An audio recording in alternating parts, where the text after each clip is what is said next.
What's up, everybody, and welcome to another episode of Team Chat Podcast, a video game show. I'm one of your hosts, Jerry Wilson, joined to my right by Rachel Mogan. Buongiorno. Buongiorno to you as well. How are you this fine day? It's cold. It's, well, yes, it's cold in this here. room. It is scorching. It is sweltering outside. hot. Yeah, I can't seem to get to the correct temperature because you go outside and you instantly melt, and then I come inside to the air conditioning and I'm like, and then it's freezing. It's too chilly. And I run hot. Yeah, you run hot and I run very cold. This is upset. I have to have it like super cool in here, or else I will just be a sweaty mess by the time we can do anything. So I apologize, but hopefully, I'll power through. Hopefully, the fire of our conversation shall keep us warm, or keep you warm, keep me cool. I was just gonna say, once all the equipment gets really running, that usually heats up the room. That's true. That's true. Let the old PC just run for a little bit beside you. It's a good thing I am right next to the heater. Yeah. See, I gave you the right chair. I know. I'm doing what I can to also be accommodating. Partially deaf on the other side, so It just kind of would have been a bad time all the time. Okay. But thanks for joining us this week, everybody. We are here to talk about video games, the ones we love, the ones we hate, and everything in between. And we've got a pretty cool review coming up, or Mogan does have a pretty cool review coming up for our main topic of the day. But before we get to all that, we got a little bit of housekeeping that we got to get through, such as telling you where you can listen and subscribe to Team Chat Podcast. And you can do that on podcast services around the World Wide Web, as well as watch a video version of each episode over in our YouTube channel. Links for all that are in the description below. You can also find us on social media at Facebook, Threads, and Instagram. We also have a Discord server where you can join us there and talk about video games and other non-gaming related stuff when we're not here recording the show. It's a lot of fun. Check it out. Again, links are down below. And also, if you'd like to help make the show bigger and better, you can head over to patreon.com/teamchatpodcast, just like Allison H., Ark, Brandon W., Bro Mogan, Super Saiyan Ace, Erica L., Elise F., James K., Michael B., Michael S., Snooty Boots, Susan M., and Zach S. have done. They have gone over to patreon.com/teamchatpodcast, where it's for as little as $1 a month. You can support the show. And in return, we will give you cool perks like getting the episodes early before their general Thursday release, access to a private channel on our Discord server, the Rogues Gallery, and because of a message that was set into the Rogues Gallery asking from one Brandon W. asking us, hey, Team Chit Chat, any plans to bring that back? Yeah.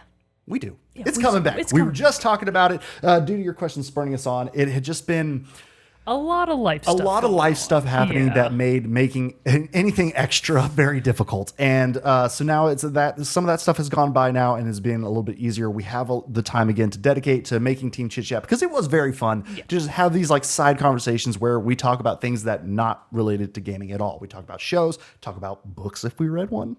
No, we don't read. Places we go, people we see, stuff like that. So anything not gaming related, but that is also another Patreon perk that you're receiving on the $5 level. So check all that stuff out. If you can't support us monetarily, that's totally fine. No big deal. We completely understand.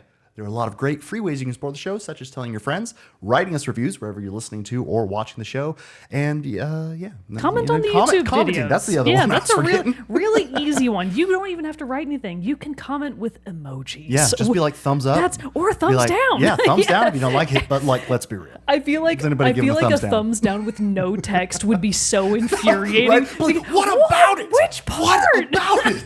We need specifics. So if you really want to troll us, start leaving singular That's what thumbs all down. the comments on this video are going to be. Oh just my like God, I hope 50 so. comments of thumbs down. Just single thumbs downs, and it's going to feel really bad. But thank you, everyone, to each and every one of our viewers, listeners, and patrons alike. We love you. We appreciate you for being here. Heart emoji. Heart smooches XOXO. Charlie XOXO? Is that what her name is? Is it X? No, it's XCX? XCX. Okay. That was the joke. Nice.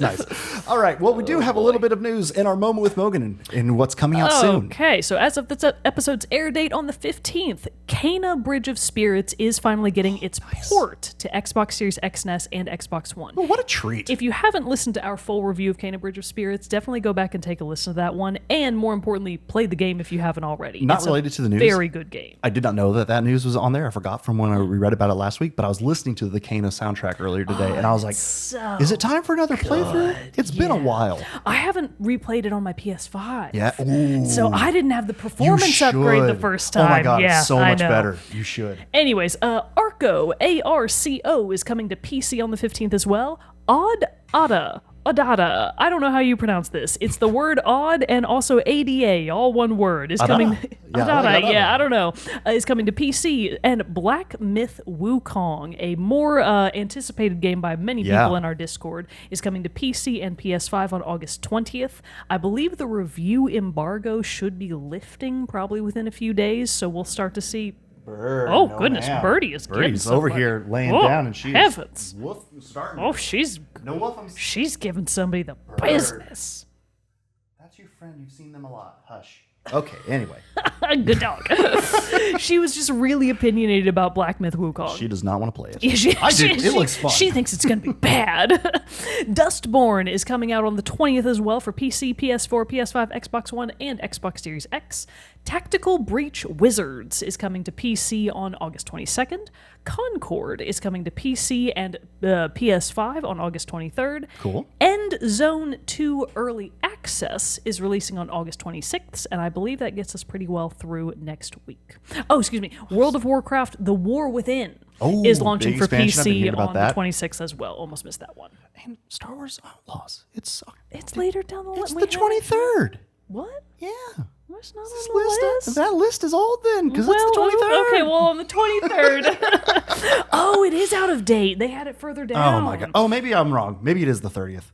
Well, then. Whatever. Sorry. Everybody I thought it was put the that 23rd. single thumbs down in the comments. That's why. That's why it's there. That's the reason. I don't know. I'm being stupid. I thought it was the 23rd because I think.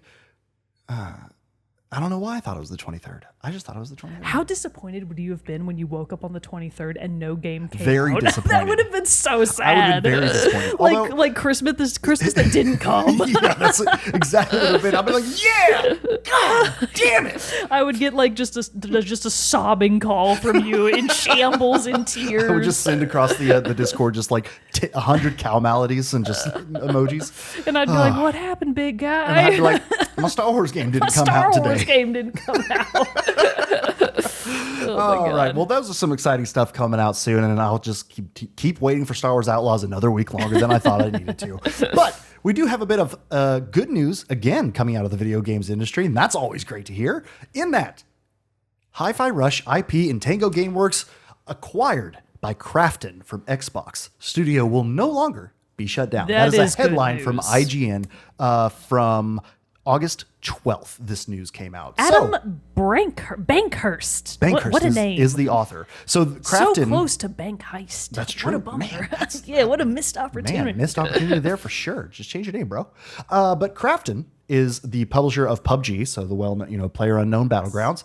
And so they have been able to, as part of a strategic agreement, Krafton intends to collaborate with Xbox and ZeniMax to ensure a smooth transition and maintain continuity at Tango Gameworks, allowing the talented team to continue developing the Hi-Fi Rush IP and explore future projects. So I feel like that pretty much lends itself to a soft confirmation of Hi-Fi Rush 2. Yeah. So, that's pretty exciting to see. And also exciting that hopefully everybody who was at those studios was able to retain. Because, it seems like it wasn't shut down yet. So maybe it hadn't ended, and I don't know all that stuff. But hopefully, if anybody had already left, they were able to come back if they were able to, and all that stuff. So and maybe that also saves the Evil Within, and maybe we'll finally get some more Evil Within later down the line. That would be cool too. But that's a little bit of news that we got. But now we need to catch up on a bunch of submissions that we got from users. Got some listener submissions. Man, I tell you what, guys, when it rains, it pours, and other times it is the fucking desert out here.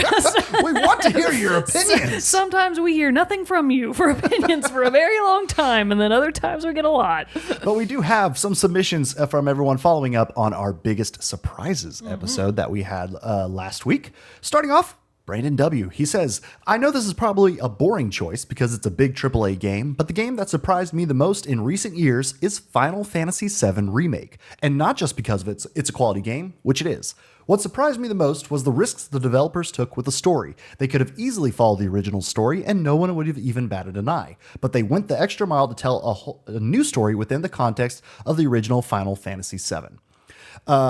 And then he does have a bit of a spoiler there that he marked in our Discord, but it's on the episode, so no spoilers here. They made their big budget remake into a secret sequel of the original. Whether or not this pays off in the end remains to be seen, since there's one more game to be released, but so far the results have been spectacular, and I'm genuinely excited to see how this ends because I don't know how it will end, which is not something you can say for most remakes. Yeah, and I mean, as far as remakes go, the general feeling from most gamers is hesitance and trepidation. Right. Because a lot of remakes can be bad. So the fact that it is so good, it is probably a very nice surprise. Yep. All right, and then we have quite a few, so I am going to kind of go through these quickly, but Ark had a lot of suggestions, and one of them has some overlap with somebody else's big surprise. So first she goes on about, I want to say Puzzle Nights, but it's not. It's Puddle Nights. So Ark says, I thought it was a silly puzzle game, see? I thought it was a silly puzzle game with a silly premise that I got on a whim on sale, and then it ended up being one of the most simple yet effective cerebral head scratchers of a puzzle game I've ever played. I enjoyed every minute of it. Sometimes stubborn refusal would have me not look up the solution, and I was spending well over an hour on some of the levels towards the end. A delightful surprise of a good puzzle game. I do love a good puzzle game. Maybe I'll have to check that out. It's infuriating that it's not called Puzzle Nights. Maybe that was already taken. And then I really liked these comments about Splatoon 1. Oh, yeah. So she says, I got the game as a bundle on a whim with the Wii U. Good old Wii U. It spawned one really good game, and that was Splatoon.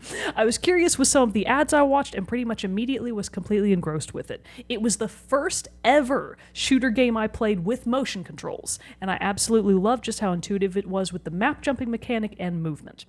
I played it so much daily for months on end that I got pretty good muscle memory, and at my peak skill, I could have maybe even been competitive if I was of that mindset. Very cool. Ark tends to main the heavy splatling, I think, which is sort of like I'm not sure if that's the exact weapon type, but like the big heavy hitter slow movement but hits from a long way away and really hard. Very helpful to have in the back line. I can honestly say I would have never gotten on Discord as early as I did and joined such wonderful communities if not for this game. It is in fact how Ark and I met. Nice. So we have played much Splatoon together, from the Splat 1 all the way up through the Splat 3. Actually life-changing, she says, so definitely on the list of gaming surprises for me for many reasons.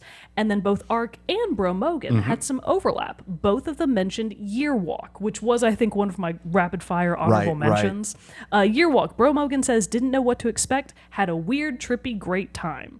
And then he's, oh God, I barely even want to read this one. He says, my single greatest video game surprise has to go to the OG, the one that started it all, Demon's Souls.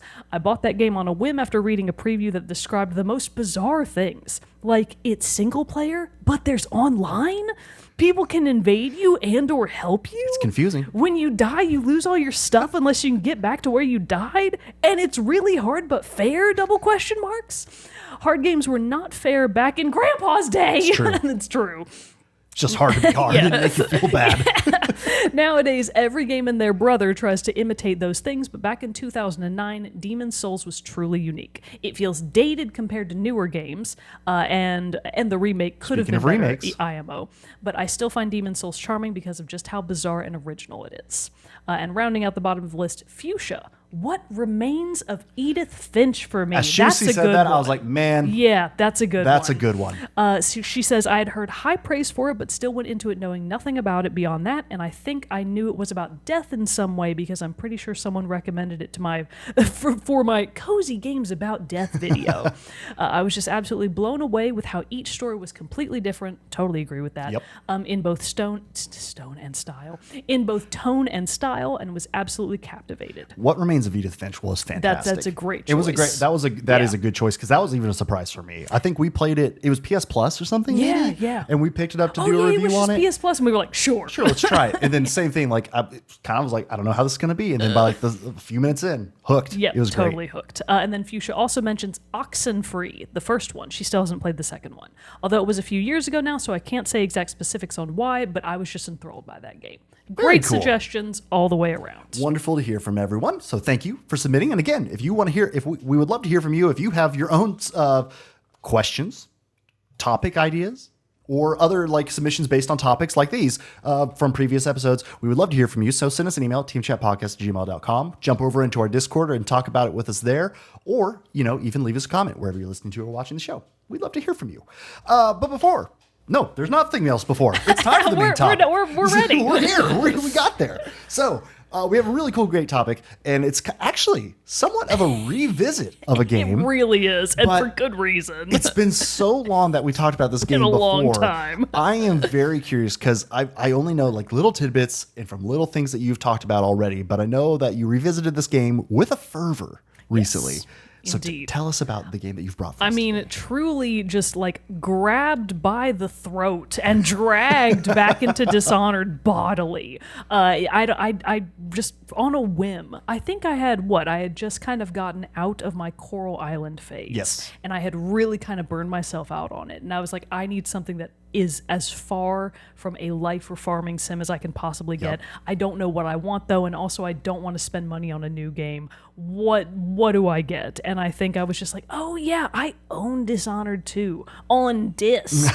Physical media. Physical media. And I remembered really liking it back when I originally played it, but I only made it, I now understand, just shy of about, I would say I made it a third of the way through the game. Oh, okay. A third to approximately like a hefty fourth of the way through the game. And going back to it was just a completely new experience. So I don't know what year we originally did my review. I do. Oh, yeah, I went back what was the to do year? a little bit of research. It was episode 105. Sorry. I went back also because we did also a comment Brandon left on our YouTube video saying you could say these games exceeded expectations, talking about surprises. Also reminded me we had done an episode talking about games that exceeded our expectations. All the way back in episode 17. 7. No wonder we didn't remember. Right? That No was wonder. fucking 10 years Exactly. ago. How would we have remembered? So the original review for Dishonored 2 we did for episode 105. 105. I haven't listened to that. This is 320. So this is going to be hilarious because I'm going to basically do this review and then go back and listen to what I had to remember say last nothing. time. I don't remember a Yeah. fucking thing about what I said before. I assumed that it was still mostly good because obviously Sure. I've always liked the Dishonored games. So the first Dishonored, for anybody that is unfamiliar, the Dishonored series are games from Arkane Studios. Specifically, Dishonored is out of Arkane Lyon, our cousins across the pond in France.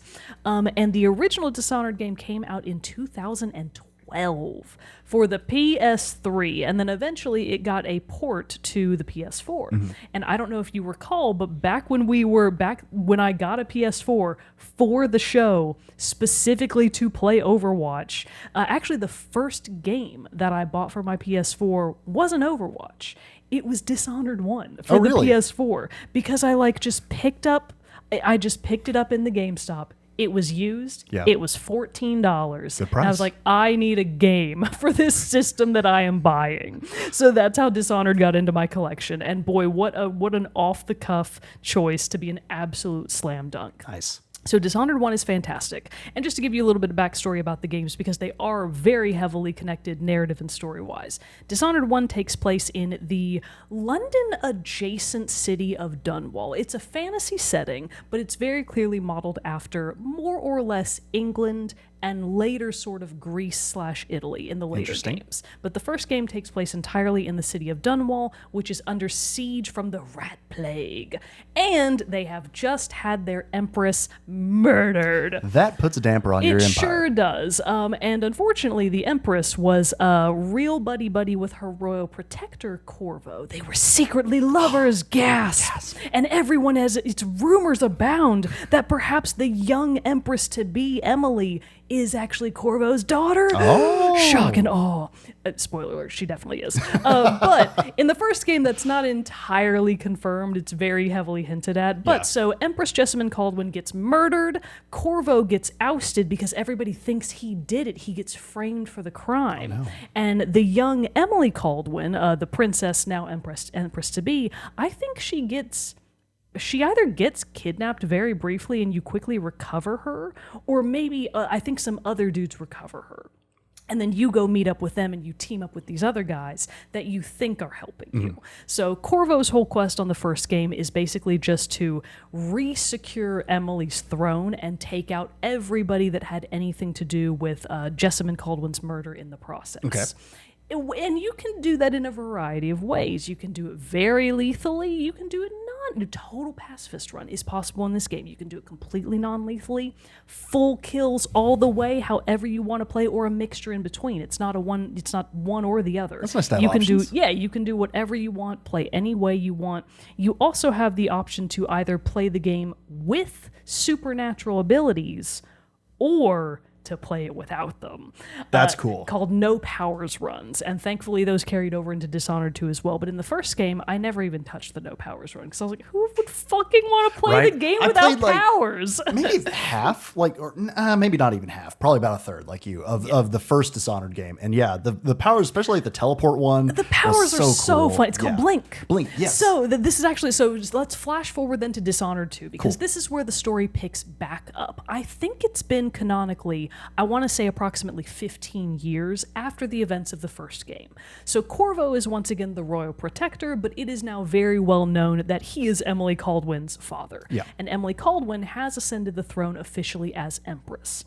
But you get the gist that she's kind of like not taking it very seriously. Like she's the Empress, but she's like, but I just want to go out and like run around on the rooftops and hang out with my cool boyfriend and just like not be in charge of shit. So she's definitely not doing a great job, and things are for sure not all going to plan outside the kingdom. So she's kind of in her own little political bubble of just sort of ignoring problems that are definitely on the outskirts. Yeah. And maybe if you had been a better Empress and been paying more attention, the problems wouldn't have snuck up on you the way they did. But the game starts out, you are Emily Caldwin, first-person perspective to start with. You walk into your castle, into your throne room in Dunwall, and you're going to have an audience from somebody named Duke Abel. He's the Duke of one of the southernmost island in the series of isles that make up Dunwall. Imagine the British Isles, but they're just a little bit different. Okay. So he's from the southernmost isle of Karnaca, which I just learned this is based on a real city in Cyprus called Larnaca. So they really didn't stretch super far with the name. Copy my homework just to make it look a little different. Yeah, just copy my... Yeah, exactly. So Karnaca also draws inspiration from other Mediterranean countries like Greece, Italy, and Spain. Because when I initially played it, I was like, this is just Naples. I understand now that it is Larnaca, technically a Cypriot city, but it takes inspiration from all of the above. Cool. So it's a very interesting change of setting because Dunwall wasn't night all the time, but it felt like it was because it was kind of gray, gritty, gross, dirty, gross, rats everywhere, very gothic and gritty. Wasn't it even like at parts in the first game, at least, where if you were in like the harbor areas or by water, if you fell in water, wasn't the water like poisonous or acidic or something? I'm not sure if it was acidic, but there are like, I guess, Dunwallian piranha. Oh, because okay. if you fall in the water, they'll get you. Okay, so it was that, not Yes. necessarily the water itself was a biohazard. Yeah, but it may have been. I know you can swim in the game, so maybe it just depended on the region. But anyways, the point is, it's fucking gross out there. Dunwall was icky and gross, but Karnaca in the south is described by many as like the jewel of the nation, the jewel of the Isles. It's the biggest port on the southernmost isle, full of commerce and lively and vibrant. They have great food. Imagine Italy. It's the Italy of Dunwall. So, but the Duke down there, the Duke of Karnaca, he comes to Dunwall ostensibly to pay homage to Emily Caldwin on the anniversary of Jessamine's death. So this is like a political call. It's obviously for PR, and he has a gift for her in the form of these basically like murder automatons. They're called... I thought maybe if I said the words, it would come to me. Here, I can look. I can only think of tall boys, which were in the first game, and they're definitely not tall boys. I think they're just called like the robots. I'm just going to call them the robots. I remember those from the... Don't look up what they're called. It's not going to matter. Anyways, the old-timey robots, the automatons, walk in, and they actually look a lot like the Kozo from the Metroid Prime series. Because like they're very tall, and they're robotic, so they obviously don't have skin. They're super skinny, but then they have 4 arms, and the arms are swords. So That's cool. And they kind of have like bird heart-shaped faces, which is what makes me think of the Kozo. But anyways, they're very cool. And as it turns out, he did bring the murder robots because he is planning to murder you. You normally don't bring murder robots to a party and be like, check out my murder robots. Check out these murder robots, do you want to see what they want to right? do? Do you see what they you want to see? Oh, they boy. murder people. They do murder Specifically people. you. So, but that's not the only surprise he has. He also brings in a person, Delilah Copperspoon, who was actually in the DLC from the first game. Okay. So if you had played all of the DLC packages from the first game, you would know who Delilah Copperspoon was. So even 15 years ago, she was a plot point. But she died, ? But now she's back in the throne room. And what's worse is she's claiming that she's the rightful empress. She's claiming that she's the half-sister of Jessamine Caldwin and that Emily Caldwin does not have the right to the throne and she's taking over. It's a coup. It's a fucking coup. And there's Corvo and Emily both are so unprepared for this, they get totally wiped out. The murder robots spring into action. Delilah herself is a very powerful witch. Oh. She too, like Corvo does, she has the mark of the outsider. And she has clearly been practicing which is what lets you more than have Corvo, the supernatural which is what gives abilities. you the supernatural abilities. Exactly. So she is buddy-buddy with the Void. She knows way more about it than you do. She's really powerful. She immediately puts one of you, either Emily or Corvo, into basically she makes you into stone. She casts you in marble. Now, this is the point of the game where it gives you the choice of whether or not you want to play as Corvo or Emily. And I'll be honest, when the game initially started, I kind of thought, what does it matter which one of them I pick? I don't really think it's going to matter, but I did pick Emily both times, both the original time that I played the game, and for my first run, I picked Emily again for this time around. Just because she's the new character, right? And also, her throne is the one that's getting stolen. You got to take it back yourself. Right? Corvo can't have two failed protection jobs, you know what I mean? It is very... He needs to take a back seat. Quick aside, when you do start, I'm not sure if I mentioned this last time or not, or if it was just when we were chatting on while we were playing Tekken, but when you start up the game as Corvo, you meet the outsider again for the first time, and the outsider's like, Corvo, good to see you again, man. Do I even have to say it? You've lost another empress. And it's like, damn, dude, you don't have to rub it in. I fucking know. Right? It's really funny, though. I just love how he delivers that line. But I didn't start that way. I started with Emily. She's the new character. She seems cool, even though she's a little bit of a spoiled brat and not very good at being empress. But she's definitely capable because Corvo has trained her. She spent her entire life training with Corvo. She definitely knows how to fight and how to move good and stealth real good. She's got it all down pat. Yeah. Now, her kit, this is important to mention. I initially thought there's not going to be much difference between her and Corvo. Not true. Assuming that you are actually playing with powers, her kit is pretty different. So Corvo had a bunch of abilities in the first game, like Blink. Blink is a great example. Blink is basically the ability to select a spot further away and just rapidly blink to it. It's so cool. So it's how you cross big chasms, it's how you can climb walls that you otherwise could not reach by jumping, and it's how you can get out of trouble very quickly. You can also miss your blinks, and you can plummet to your death in the process, which I did many times, or you just miss the blink, but then worse, you don't die, but you do fall directly into danger, and you're like, oh no, they've all seen me. You're 1 HP. There's 10 guys around, and you're just totally screwed. You're like, just kill me. I just need to redo it. Just go ahead and kill me now. Yeah. Blink kind of is still in Emily's kit, but in a different way. And it actually does function differently, which at first I didn't quite pick up on and didn't even really notice it until I played as Corvo later. And then I was like, oh my God, these are different abilities. Emily's is called Fade or like Wind Blast. I don't remember what it's called. I'm going to call it Fade because that's all that's coming to mind right now. It's Emily's Blink, whatever Emily's Blink is. But it does actually work differently. Initially, her Blink has much more range, which I didn't know that Corvo's was so She's small. lighter. She's lighter. She's sprier. She can go farther. Yeah. She's young. She's got those young bones. She can go farther. So hers can go a lot farther initially, and you can upgrade it later. So she's actually got a lot more mobility when she's got her supernatural powers. She also has a very useful ability called Chain, or at least that's what it does. I'm not sure if that's what it's called, but it's a chain ability. So basically, she can activate the ability, hover the cursor over multiple targets, and then use one piece of ammo to take, or whatever you want. Oh, so that's like if cool. I select 3 targets and then I do a drop kill, it will kill all 3 of them, even if I only hit one of them.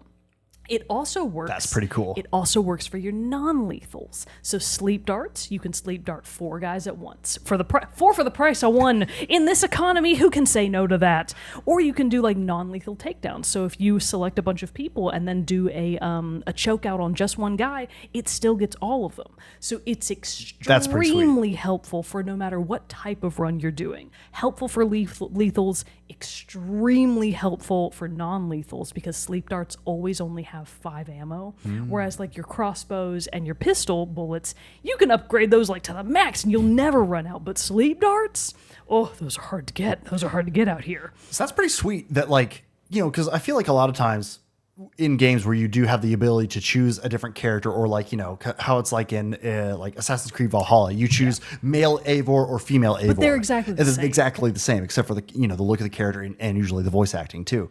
But it's very cool that this game doesn't do that. Yeah. And you have 2 different play options and both are different. They could have easily just like been like, you're Emily and play this game. They're completely different. You're Corvo, but that's super cool. No, they're totally different abilities. And it does add tons of replay value to the game. We'll talk more about that when I get to the Corvo run and eventually my final Flesh and Steel run, my No Powers run, because I platinumed this game. Well done. That's right, well everybody. Done. I'm up to 2 plats. Woo. A fishing game and Dishonored 2. Ooh, quick aside, did you see that video I tagged you in? I did, trash? but I haven't watched it yet. Okay, I haven't watched it either. I work on Wednesdays, Jared. I do too. I have a I job. have things to do, but like I just saw it and was like, ooh, No Clip makes a fantastic documentary. Yeah, so I can't wait to look at that.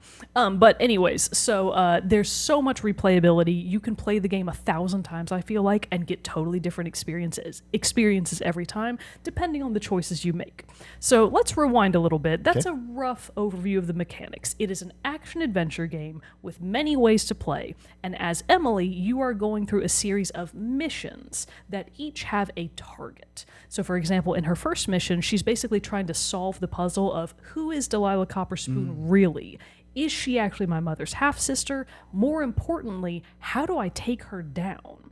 And the take her down is you have to chip away at her inner circle, because there are all of these people, like Duke Bell, for example, that clearly enabled her to make this entire scheme possible at all. Right. So you have to go through the paces and take down every piece of her support structure to eventually get to her. I believe there are 8 or 9 total missions in the game. I forget the exact count because they flow really seamlessly into each other, even though there are hard breaks. Yeah. Like they just thematically make so much sense that I can never remember if there are 8 or 9. But there are approximately 8 to 9 missions, and they each have a... Surprisingly low. Are they long? Or like... It depends. Oh, okay. So I do want to say... I have put 101 hours into Dishonored 2. Well done. That's a substantial playtime. 101 hours, and it flew by. That's my Horizon Forbidden West hours. I blinked, and it passed. Well done. Dishonored jokes, people. Anyways, so the game is fantastic. Those 101 hours flew by, and I was like, what happened? So the game just, even though it doesn't have to be that long by any means, you can go watch Games Done Quick speed runs of Dishonored 2. People can finish that game in 32 minutes. Holy shit. So it can be really short. Good God. And my final No Powers run, which I was definitely using a guide for because I was like, fuck it, I just want to get through it. I just have to get through it. I think that final run probably only took me 3 to 4 hours. Oh, wow. But the Emily one took way longer because I was doing it totally blind, trying to get as much as I could without looking anything up. The Corvo run, I was actually doing trophies at that point, so partially using a guide, kind of not. And then my final Corvo No Powers run, full guide. I have very specific things I have to check off this list. I do not care how it gets done. We just have to finish them.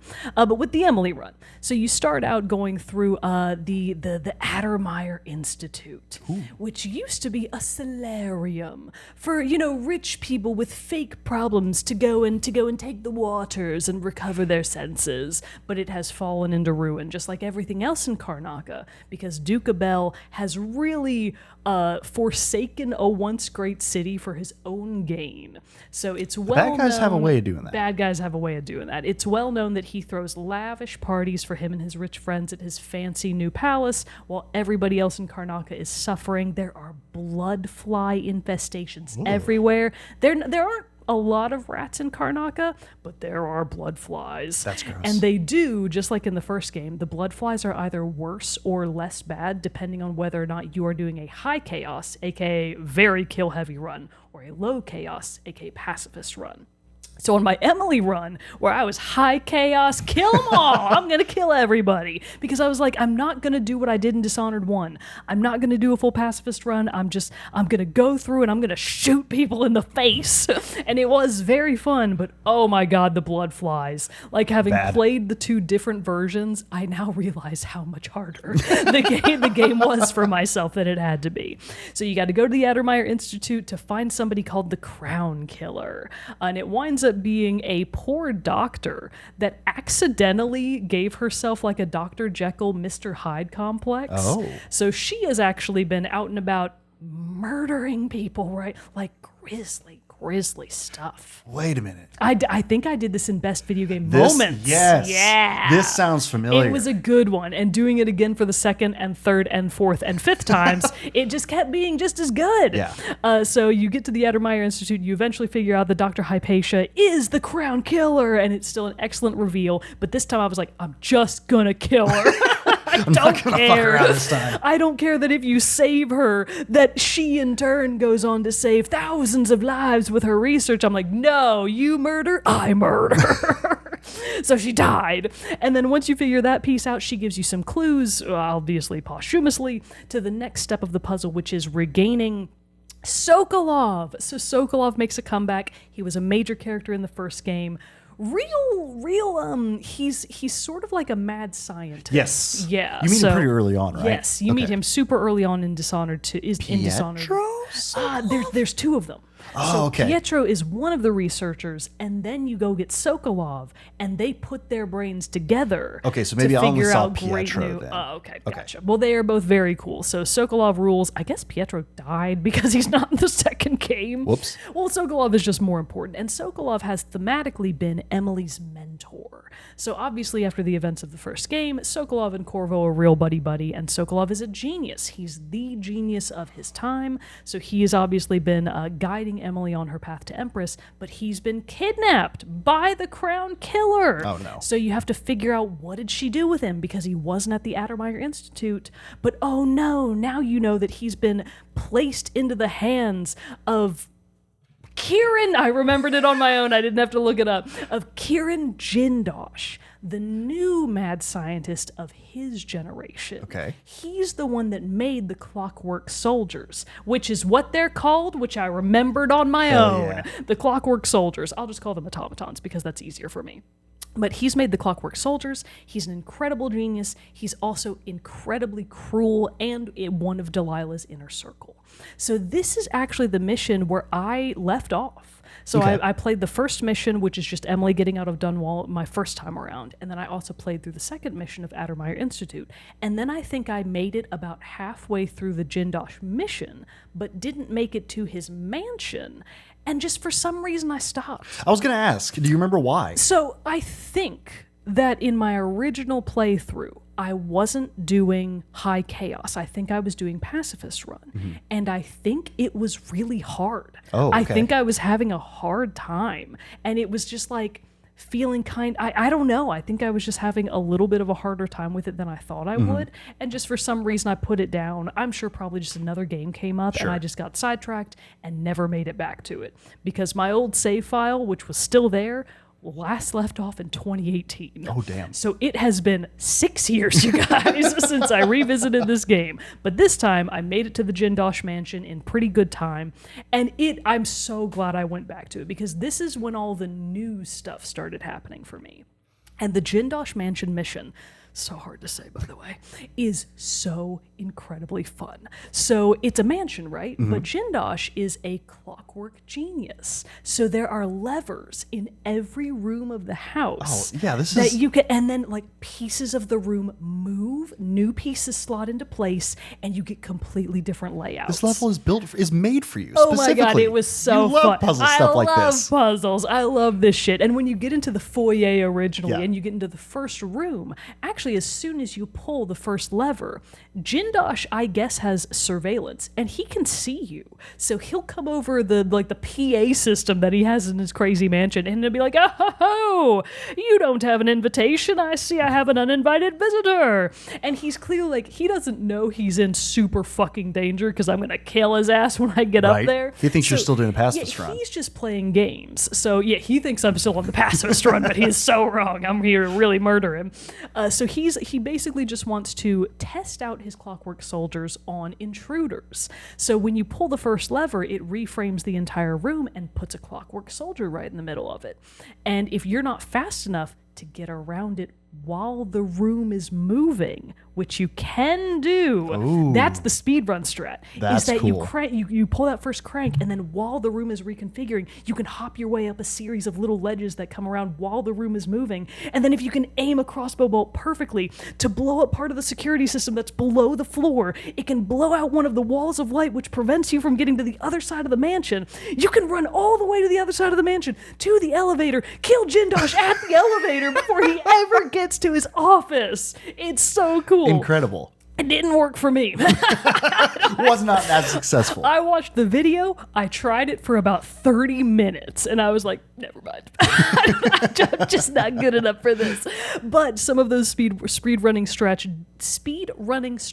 did come in handy just for making me realize how many different ways you can truly approach this game. Yeah. And the mansion is really where you start to see that really come to life. I mean, not just in terms of, the mansion moves around. There are all different kinds of ways that you can approach the final objective of neutralizing Jindosh. You can do that in his office. You can do that by basically melting his brains but leaving him alive, which is the How do you do that? It's the non-lethal version. It's really fucked up because Jindosh's whole thing is he can make the clockwork soldiers, but they need to make armies of them.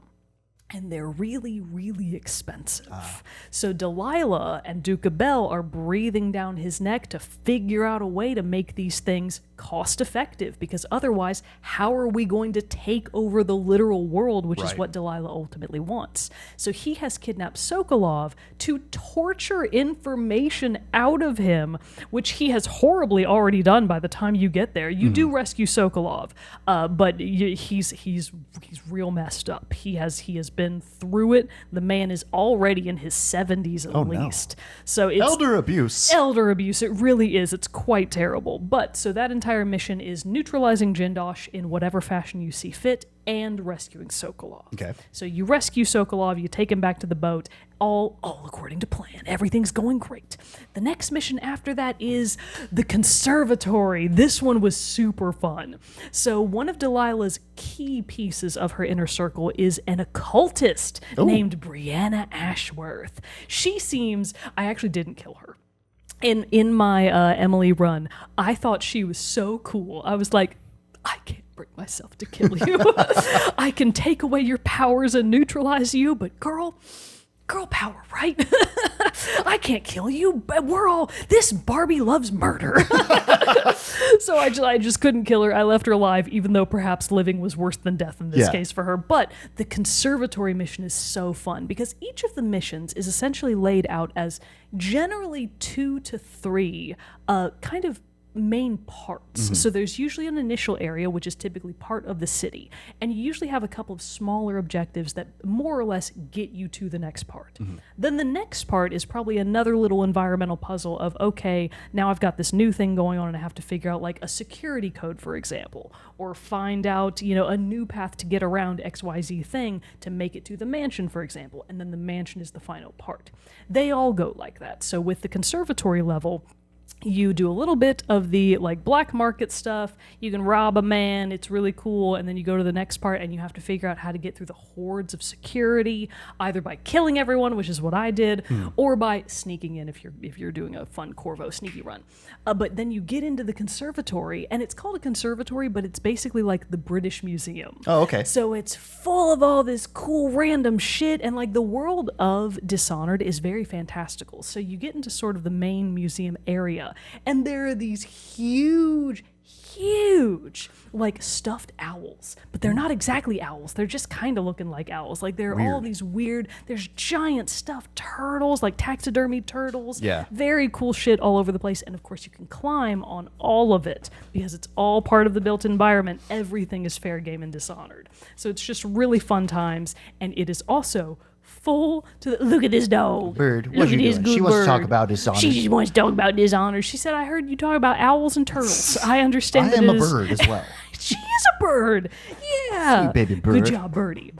So you get into the conservatory, and it is packed to the gills with witches, because Brianna, as an occultist, she is also connected to the void. She also has powers through Delilah. Delilah is her connection to the void, and in turn they have a huge cult of witches that have joined their cause, which is too bad for the witches, because like their only crime is, well, in addition to all the murder, their only other crime is that they didn't want to fit into Dunwall's rigid society of like arranged marriages and shit. And it's like, yeah, that would suck. It I'm would. on your side, but you do have to die because I have Because shit to too do. many murders. Too many murders. Plus, headshots are so fun to get in Dishonored.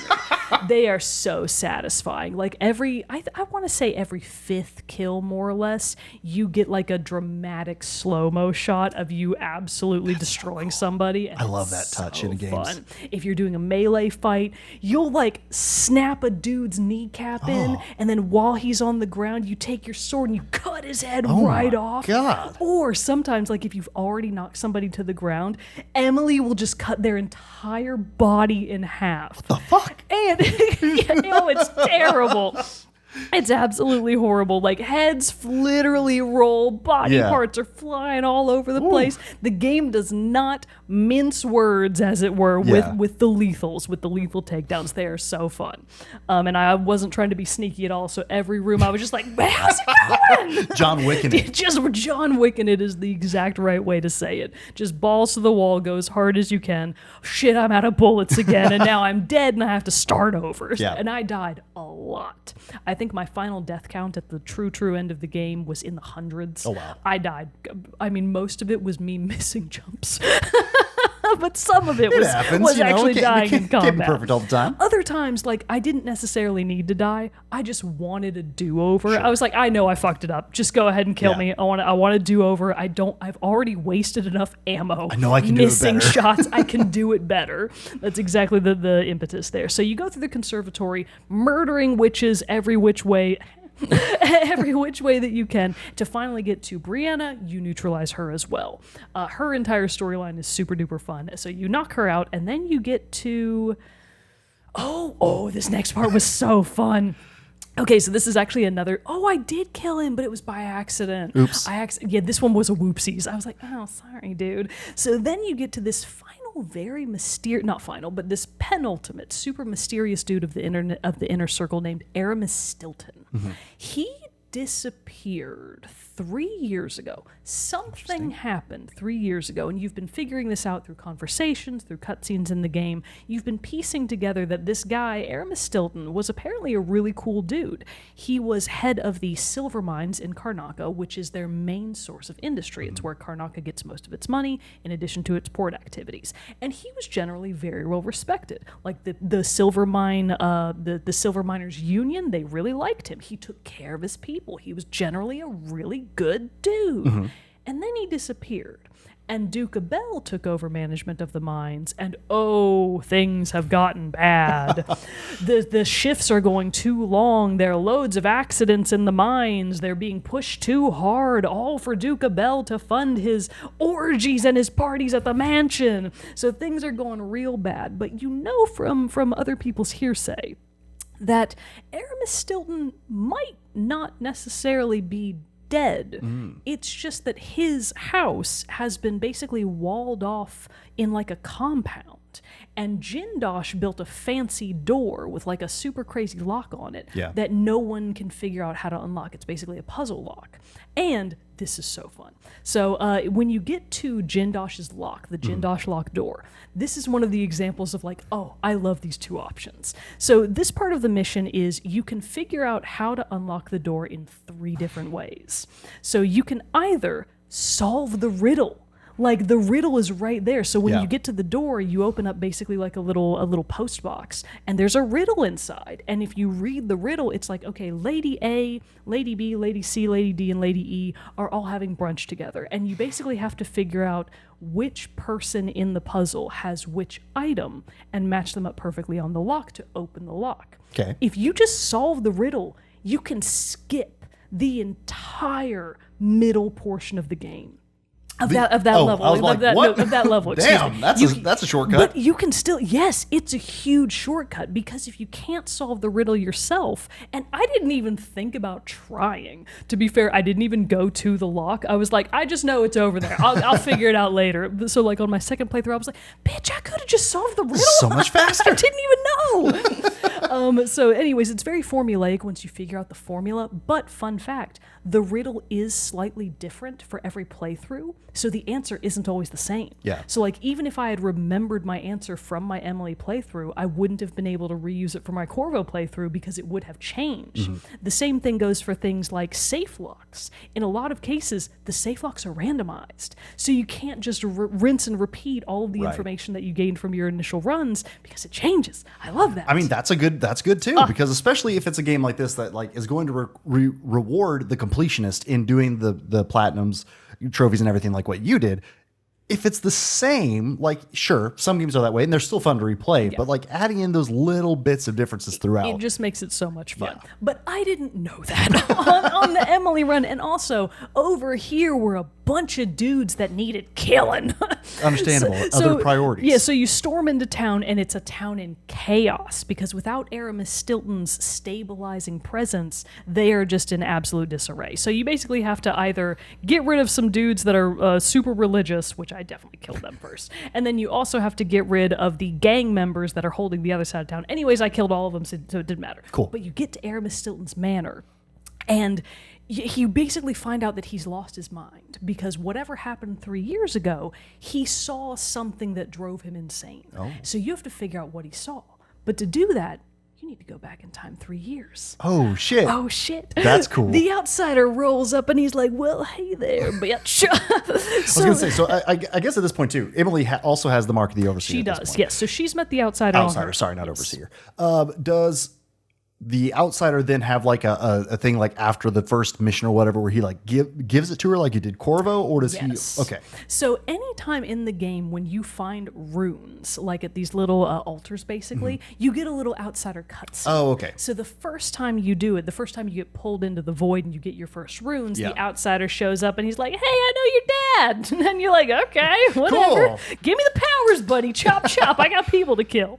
So you meet the outsider, and then you continue to meet him throughout the game, just for like fun little flavor text and things. They are for the most part skippable, but some of them aren't. It was very annoying.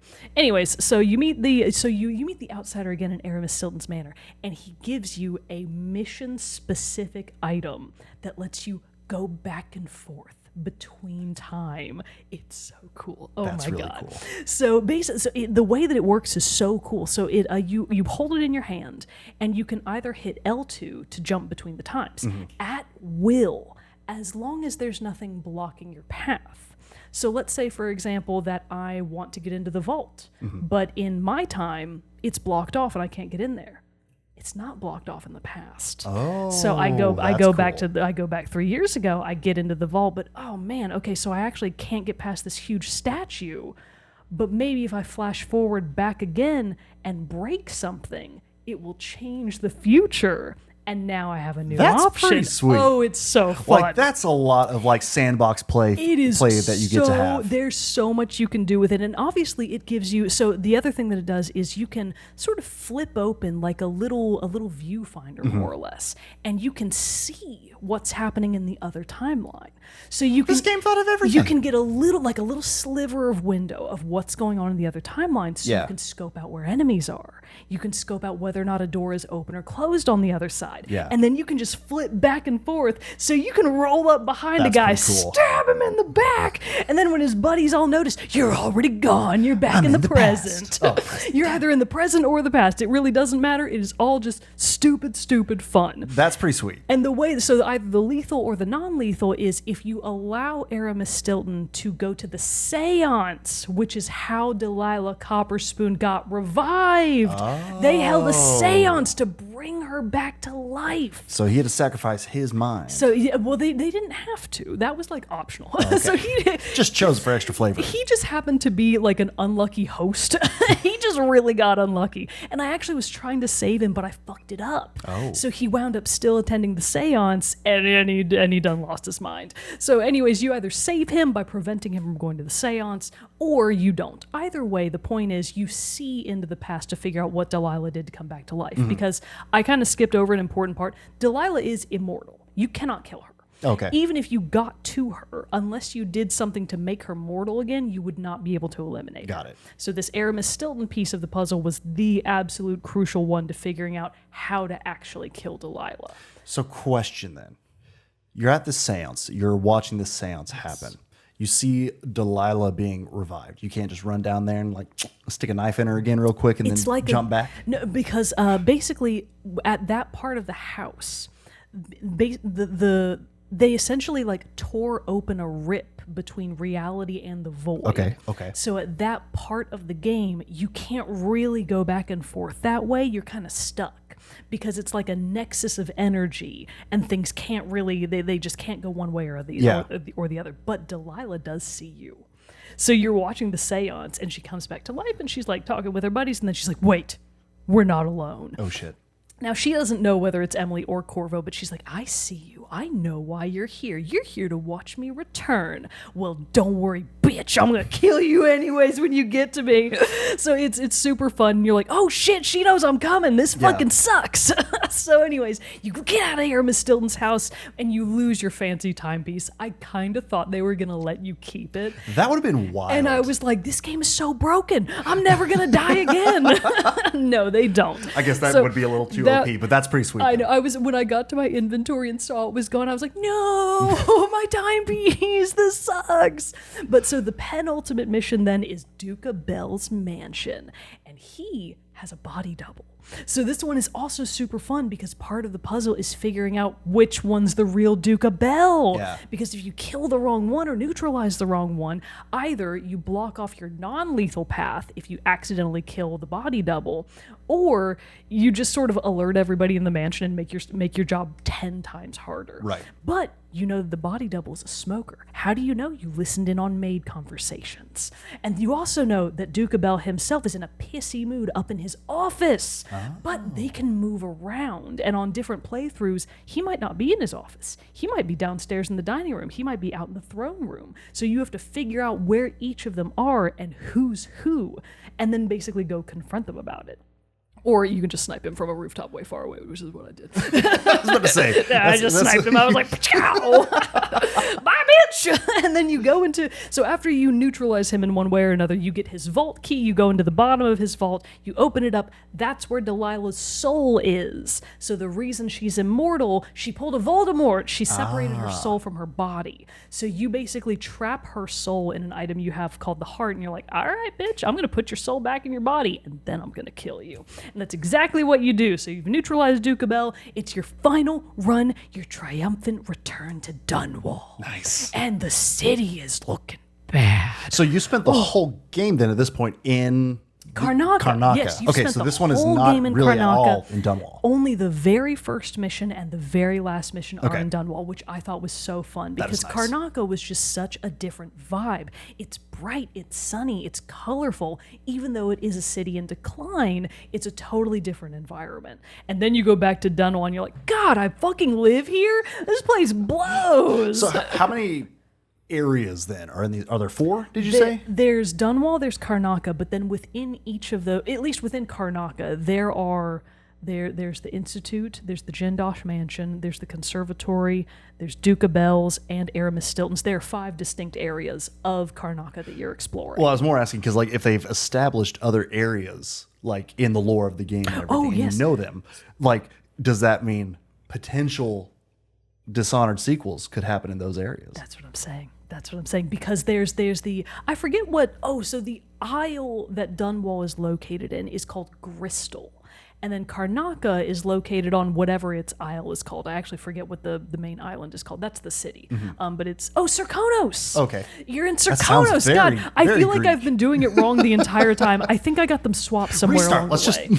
Either Serkonos is the city and Karnaca is the isle, or Karnaca is the isle and Serkonos is the city. I've forgotten which is which, and it doesn't matter. The point is, it's Naples and or Greece, and or Cyprus. But there are 2 other isles. There's Tivia to the far north, which is the snow level. You only know that because they tell you. You never go to Tivia. Yeah. And then there's Morley, which is where Emily's boyfriend is from. So I feel like they've perfectly set themselves up to like, okay, well now I get to go be Emily's boyfriend, and he has to go do shit in Morley and meet the outsider and get his own mark and have his own little adventure. So potentially they're hinting that there could be a third. They're God, setting up potentially for a third. I would love that. But at That's this my point- dream. So okay.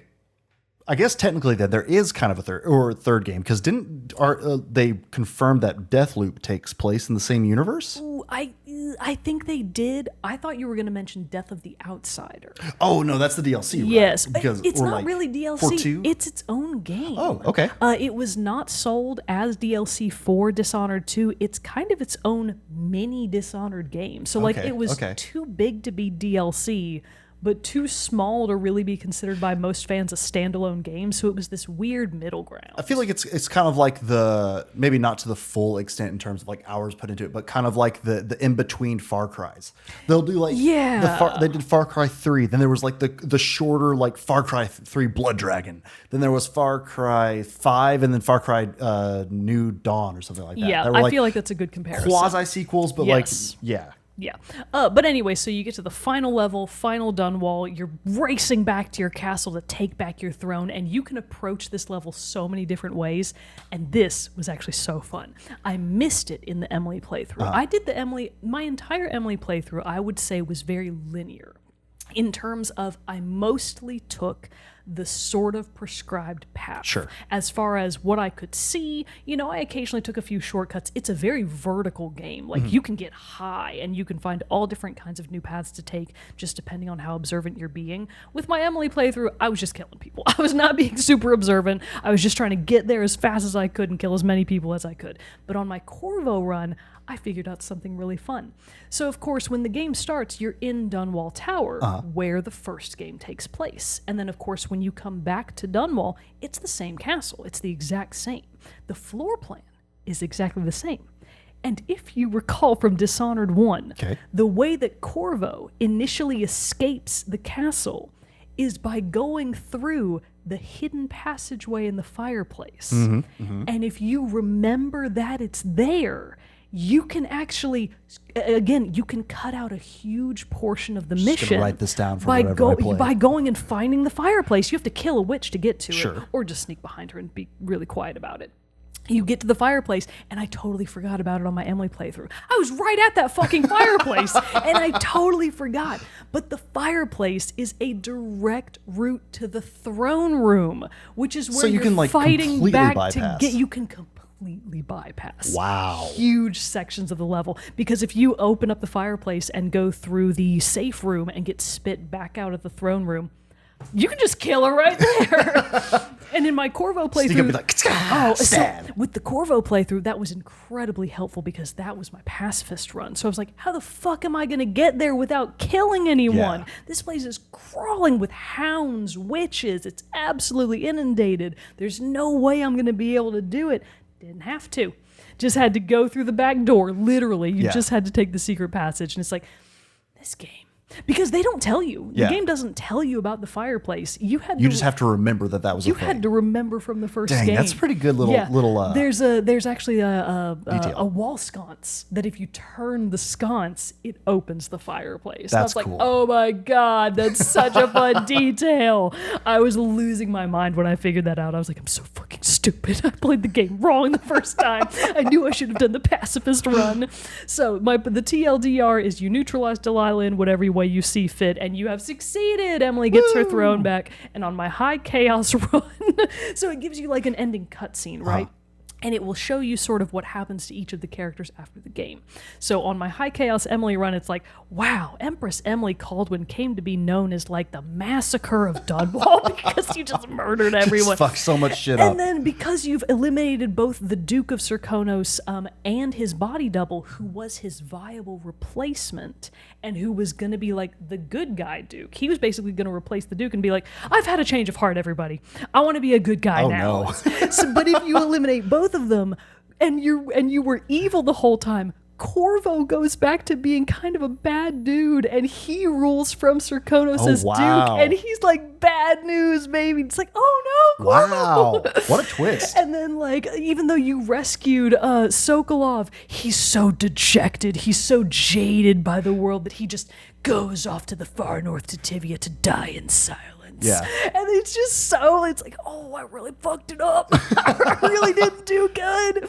And to be fair, the events of Dishonored 2 kind of assume that you did the low chaos run. Like, that's sort of narratively how it is. Yeah. So when you play it again and you do a low chaos run, either with Emily or Corvo, you could do either.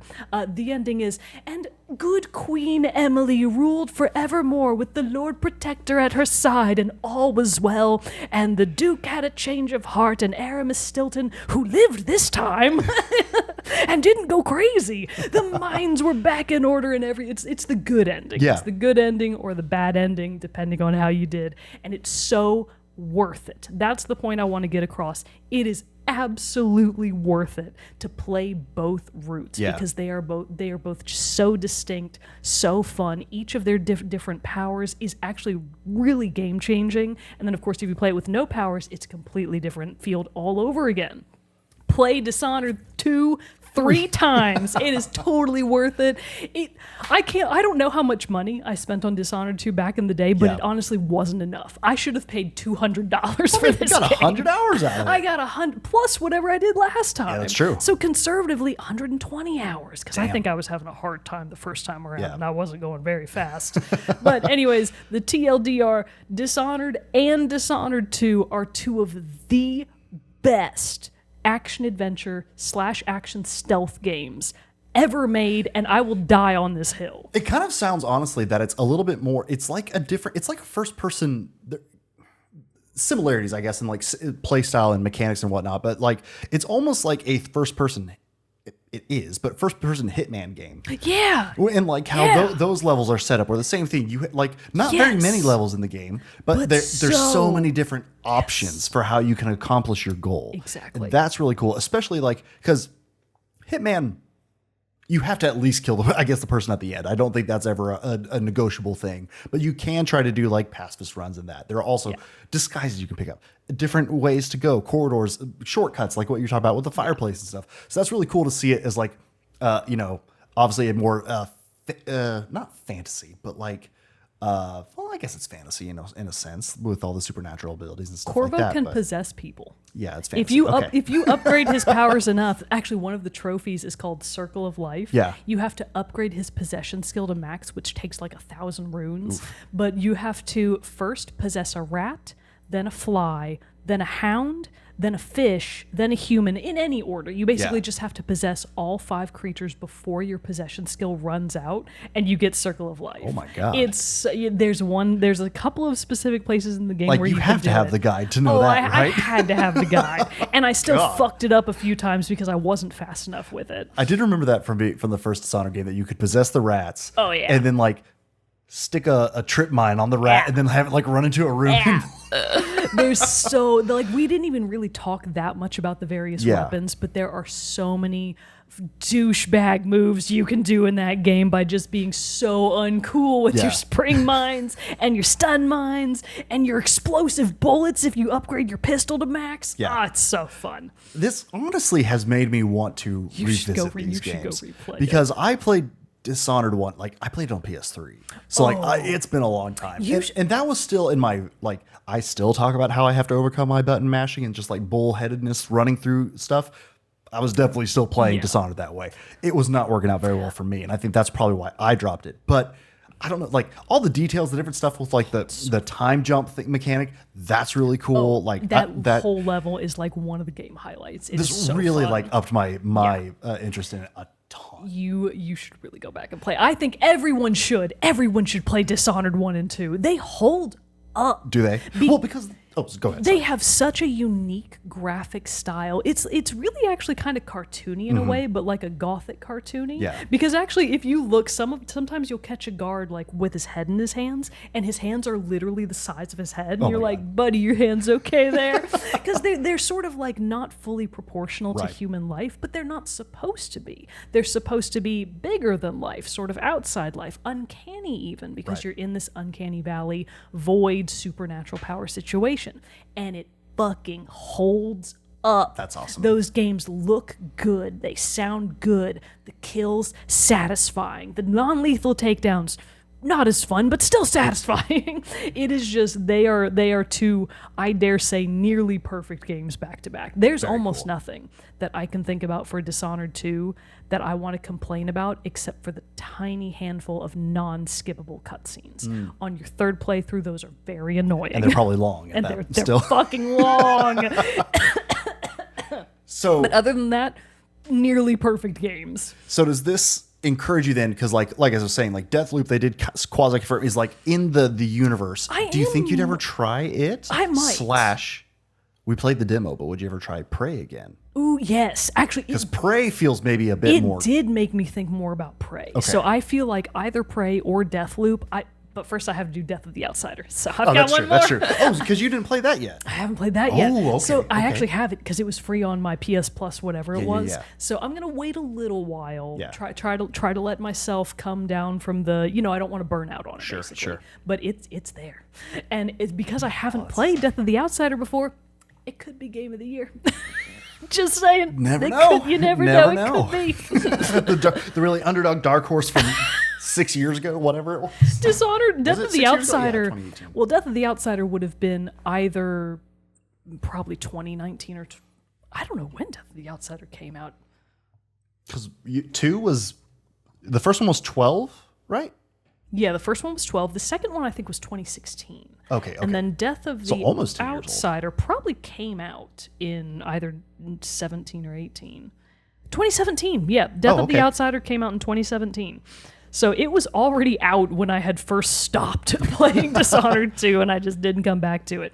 But Death of the Outsider stars side character Megan Foster, a.k.a. Billy Lurk, who has been in the game since the DLC of Dishonored 1, and she's awesome. What a great continuation. Real quick, one of the things that changes if you save Aramis Stilton. Yeah. So basically, Megan Foster / Billy Lurk was kind of friends with Aramis Stilton, and when he disappeared, this is just told to you in the game, but when he disappeared, she tries to figure out what happened to him, but fails in the process, loses an arm, loses an eye. Oh no. But if you save Aramis, she never goes looking for him.